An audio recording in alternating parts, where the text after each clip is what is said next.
एकादशी महत्व व्रत कथा। मार्गशीर्ष मास के कृष्ण पक्ष में आने वाली उत्पन्ना एकादशी आज यानी 15 नवंबर को मनाई जा रही है। माना गया है कि इस व्रत को विधि पूर्वक करने से साधक को भगवान विष्णु की कृपा और जीवन में सुख शांति प्राप्त होती है। एकादशी का महत्व। साल में 24 एकादशी पड़ती हैं।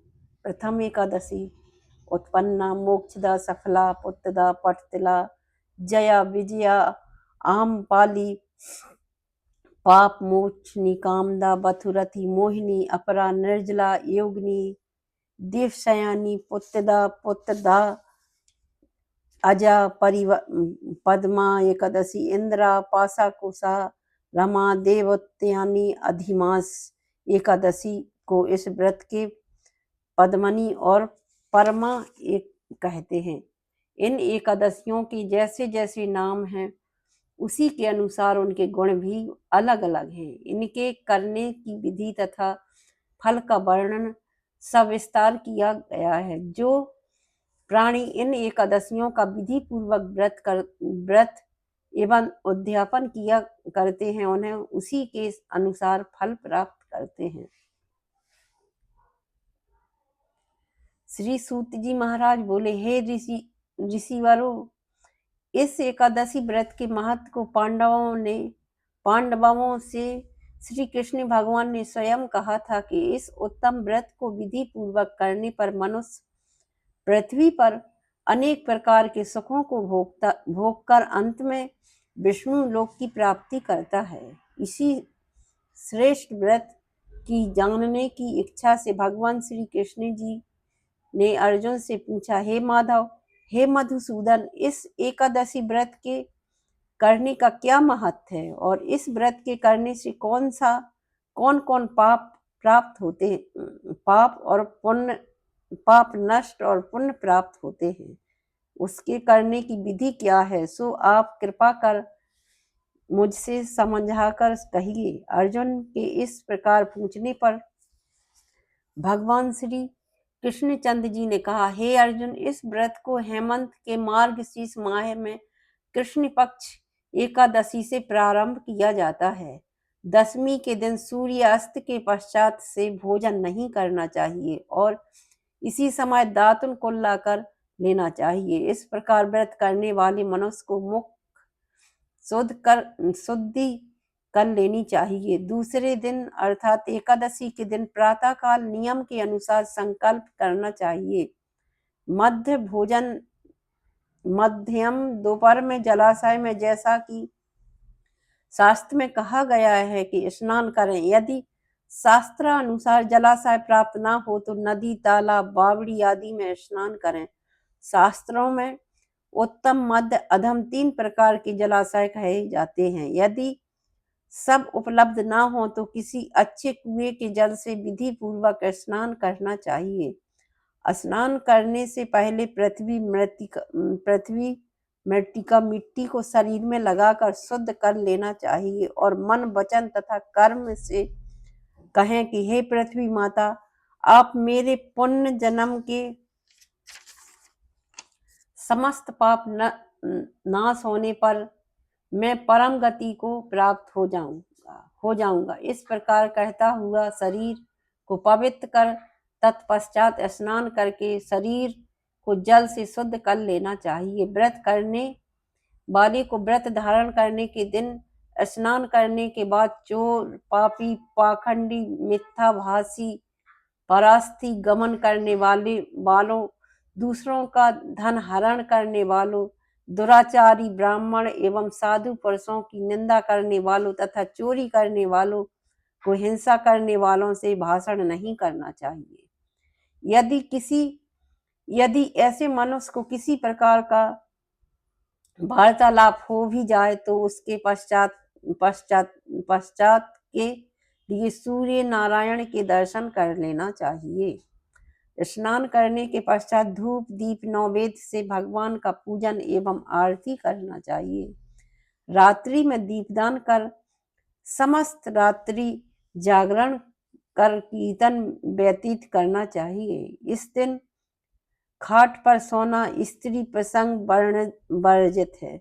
यह सब कर्म श्रद्धा और भक्ति सहित करना चाहिए। व्रत के दिन ब्राह्मणों को श्रद्धा पूर्वक दक्षिणा दें, क्षमा याचना करनी चाहिए। व्रत करने वालों को श्री कृष्ण और शुक्ल पक्ष की दोनों एकादशियों में कोई अंतर नहीं समझना चाहिए। इस व्रत जो व्रत करता है उसका फल सुनिए। मनुष्य को खंडो द्वार तीर्थ में स्नान एवं दर्शन करने से जो फल मिलता है वह फल इस व्रत के करने वाले को जो व्रत फल के 16वें भाग के बराबर भी नहीं होता है। अर्थात खंडो द्वार तीर्थ के दर्शन न स्नान के खंडो द्वार तीर्थ के दर्शन व स्नान के फल से 16 गुने से अधिक फल इस एकादशी व्रत के करने से प्राप्त होता है।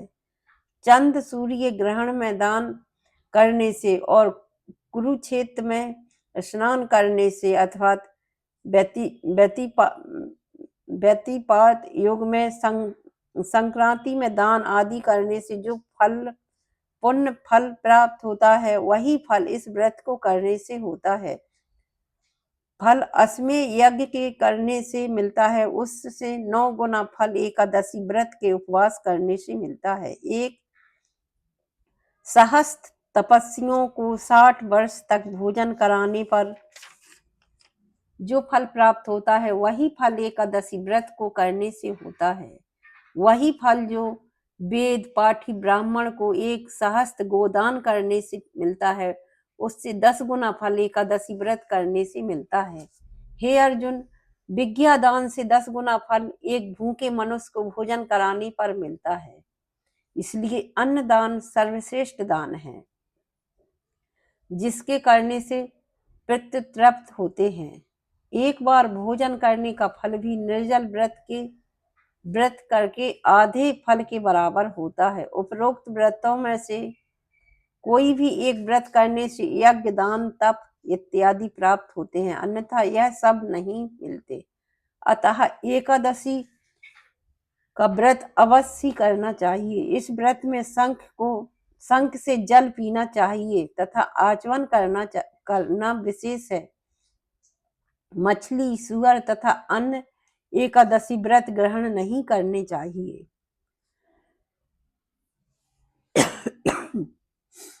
श्री कृष्ण जी के इस प्रकार के कहने पर अर्जुन ने पूछा, हे जनार्दन, आपने इस एकादशी के व्रत को अनेक तीर्थों तथा अनेक दानों के पुण्य फल से भी अधिक कहा, सो ऐसा क्यों है, मुझे समझा कर कहिए। श्री कृष्ण कहे भगवान से बोले, हे अर्जुन, सतयुग में मुर नाम को एक महाभयंकर दैत्य हुआ।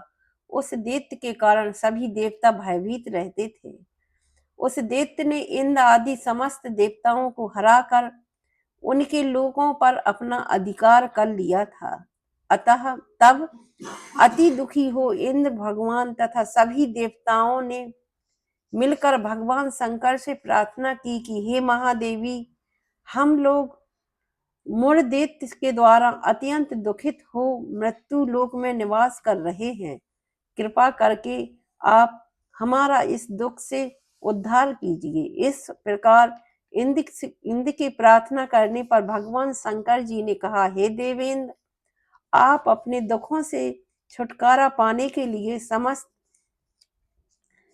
के लिए भगवान विष्णु की शरण में जाइए। तब इंद्रादि सभी देवता भगवान विष्णु के पास क्षीर सागर पर गए, जहां पर वह शयन कर रहे थे। वहां पर देवताओं सहित इंद्र ने भगवान विष्णु की स्तुति की। हे देवों के देव, आपको बारंबार प्रणाम है। हे मधुसूदन, हे दैत्य संहारी, हे कमल नेत्र, हे जगन्नाथ, समस्त देवता दैत्यों के भय से भयभीत होकर अपनी शरण में आए हैं। अतः हे दीनानाथ, आप अपनी शरण आए हुए की रक्षा कीजिए। आप जगतपति एवं इस संसार के कारण तथा कर्ता हैं। आप ही जगत के उत्पन्न करता, पालन करता और संहार करता है। आप ही सृष्टि रचयिता हैं।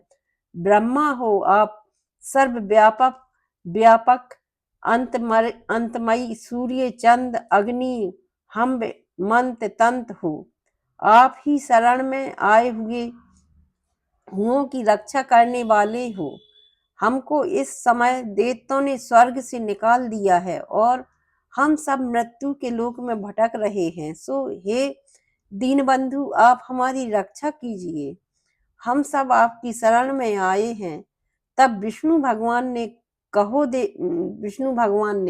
कहो देवताओं, वह कौन सा दैत्य पैदा हो गया है जिससे सारे देवताओं को दुख दिया है, और वह वहां कहाँ रहता है, यह सब मुझसे कहो।